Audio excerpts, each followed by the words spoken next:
Ya, Assalamualaikum warahmatullahi wabarakatuh. Tadi sambung pelajaran shalah ke tani. Yang keempat, sana cara menggali kubur. Di mana rukun yang wajib dikerjakan bagi mayat orang yang sudah meninggal itu tadi sudah juga terangkan sudah.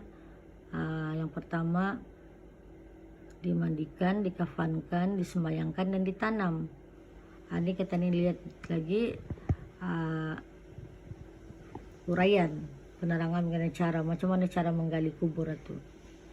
Yang pertama di sana, kubur yang lebih sempurna untuk menanam mayat ialah digali satu lubang yang luas dan dalam, yaitu sekadar tinggi berdiri orang yang sederhana dengan mengangkat tangannya lurus ke atas. Dibuatkan liang lahatnya jika tanahnya keras, atau digali tengahnya seperti parit jika tanahnya lembut. Artinya kalau tadi lihat dari jauh saja, luarannya saja, zahirnya saja, orang menggali kuburan ini cuma itu saja. Tapi rupanya orang menggali kuburan ini ada gaya-gayanya, ada jenis tanahnya, macam mana cara menggali lubang itu, lubang untuk menanam mayat itu. Di sana begitunya dibuatkan liang lahatnya jika tanahnya keras. Ada juga tanah keras, atau digali tengahnya seperti parit jika tanahnya lembut. Yang kedua, cara menggali kubur yaitu digali secara melintang arah kiblat, yaitu seperti meletakkan mayat semasa ia disembahyangkan. Digali jadinya kita menggali kubur itu pastikan mayat itu sudah menuju ke arah kiblat. Jangan digali lubang tapi bukan menghadap kiblat. Itu mesti dilihat tuh. Bukannya kan suskati menggali-gali kuburan ini. Cara meletakkan mayat di dalam kubur yaitu sunat dinaungi kubur sama ada dengan kain atau lainnya semasa memasuki mayat ke dalam kubur. Tahu mau sunat dinaungi nih? Artinya diberi payung. Artinya ada 4 orang memegang kain, kain bekasnya menutup keranda tu kan, la ilaha illallah tu. Ada kan ayat kain ayat yang arah keranda tu. Dibuatkan payung supaya melindungi mayat itu daripada kena panas. Kemudian mengeluarkan mayat dari usungan dari arah kepalanya dulu. Kemudian dimasukkan ke dalam kubur, kepalanya dulu turun, dan disambut oleh orang yang sedia berada di dalam kubur. Kemudian di sana lagi tadi lihat, ini nah, macam mana bentuknya, macam mana menggali kubur. Ini liang lahat-lahat, lahat di tengah.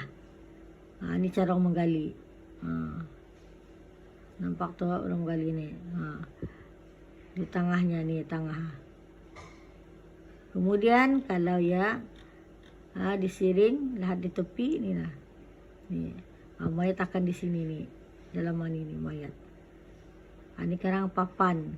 Yang panjang ini papan, ditutup, ditimbus supaya mayat itu sini indah ditimbus tanah lah tuh.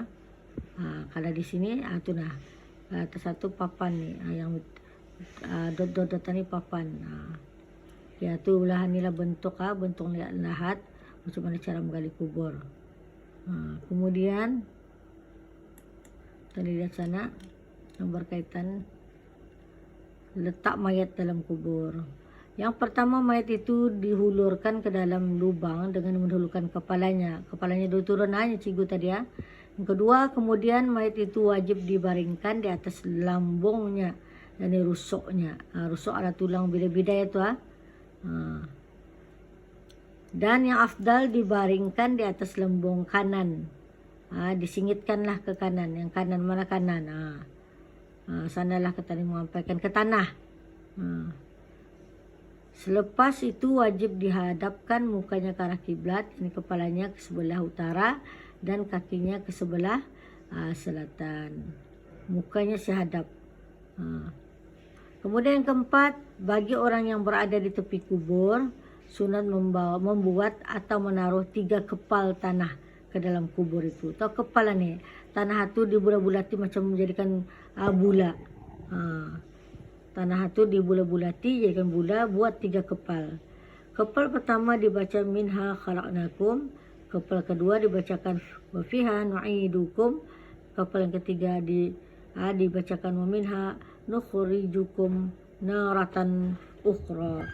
Kepala ini dia kira tempat bantal lah, dijadikan sebagai bantal. Kemudian lagi sana kita lihat sana beberapa perkara berkenaan menanam mayat ini. Yang pertama, sesudah kita menanam atau menimbus mayat adalah sunat kubur itu. Pertama, ditinggikan kadar sejangkal dan diratakan.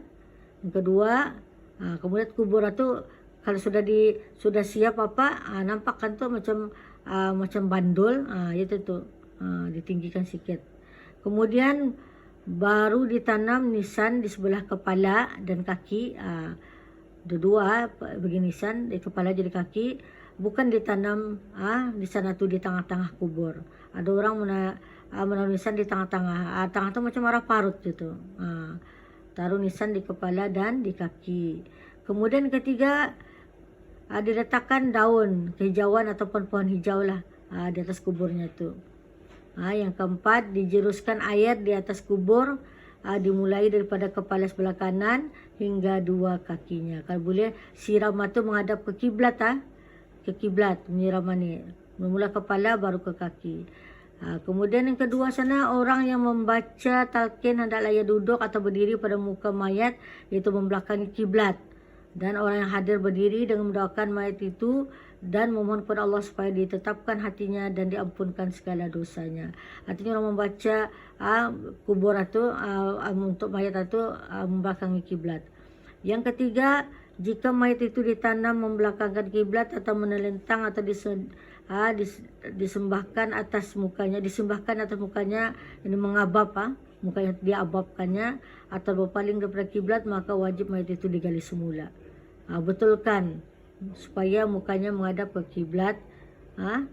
Jangan dibiarkan mayat itu indah lurus, meletakkan. Kemudian lagi, selagi mayat itu tidak berubah, yakni selagi mayat itu belum lagi berbau busuk, gali, usai semula. Yang keempat, makruh hukumnya menanam mayat dengan menggunakan peti yang keranda, jika tanah itu berair atau terlalu lembut. Kita ni jarang pakai keranda, mayat saja masuk ke tanah. Ni yang pakai keranda ada sebabnya tu. Yang kelima, haram menanam 2 mayat dalam satu kubur. Dia boleh bertindih. Bertindih sama ada keduanya lelaki atau keduanya perempuan, atau seorang lelaki dan seorang perempuan walaupun mahramnya, kecuali kerana hajat dan darurat seperti bumi telah sempit dan banyak mayat. Tapi kata ini masih luas, tanah luas. Boleh satu lubang tapi besar. Jangan bertindih-tindih saja, bertingkat-tingkat kata ni. Yang keenam, haram hukumnya memindahkan mayat kepada tempat yang terlebih jauh daripada tanah perkuburan tempat matinya, supaya mayat itu ditanam di tempat yang dipindahinya itu, kecuali mereka yang hampir dengan Mekah atau Madinah atau Baitul Maqdis, maka tidak haram memindahkan mayat ke tempat-tempat lain. Kalau boleh, kalau di mana kata ni mati itu di sana saya ditanam. Karangan ni indah. Kalau yang mati di Singapura, dibawa balik mayat itu ke Brunei. Tu kata ni itu. Kalau boleh janganlah dipindah-pindahkan. Biar di sana. Okey. Itulah mengenai dengan tajuk menggali kubur. Okey, sampai sana dulu. Wallahu alam bissawab.